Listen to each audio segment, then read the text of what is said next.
if it's shooting out, you may lose too much of the antibiotic and have to call the pharmacy and say, please send me another one. And they'll say, well, what's going on? And you'll have to say, well, I wasted it. All right, so I am going to close that roll clamp first.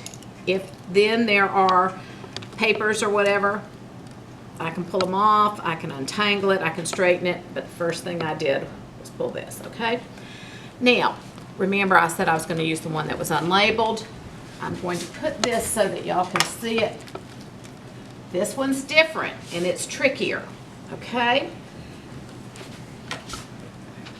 When I pull this, now you could start with your cap off first and then pull this, but if the spike hits anything, you're done, okay?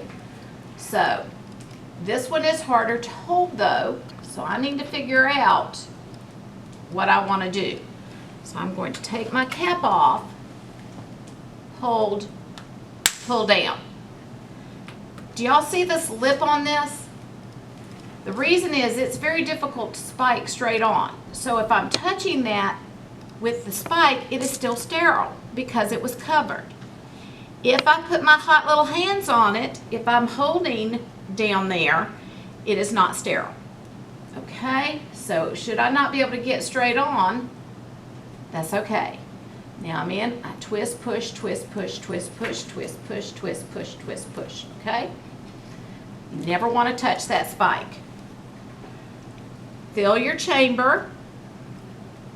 This one does not have but probably about 6 mL of air. Okay, what else does this not have? Those little ports. It doesn't have a port and it doesn't have a backflow filter. Okay, so guys, it's pretty hard to mess this up unless you don't close that roll clamp. I'm just going to, where does air rise? So I'm going to open my roll clamp.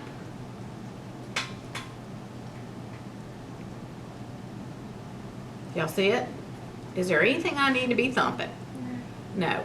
If I start thumping things, I'm just going to generate a bunch of bubbles. I'm going to break up the flow.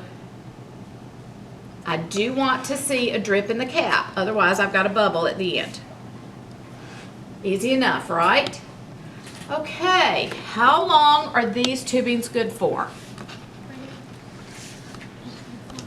72 hours. So if today is Tuesday, Wednesday, Thursday, Friday. So we have change Friday stickers for both tubings. You can't just label the primary tubing. You have to label every tubing because some medicines are started a day after admission, okay? Some could be well into admission. We say if it's not labeled, we don't really know when it was started, okay? Now, guys, please don't put your stickers on this chamber. Why? I really can't see then how much fluid is in it. Now, there are two ways that we will accept. I tend to put mine right up here, and on a primary line, most of us do. If you put it down near the hand, you can't see it from the door. You'd have to uncover them to see it. You want it to be visible, okay? On the secondary, again, don't put it on the roll clamp. You could put it here, or you can put it here. Some people like for it to be here so that this roll clamp doesn't drop down to the connection.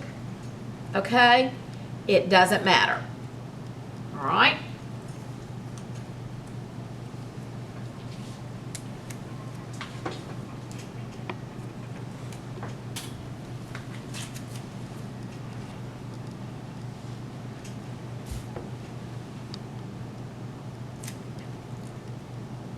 Okay, so my tubings are good. All right, now that I've done all this outside of the room, now I need to make sure I've got my supplies for starting the IV. Okay,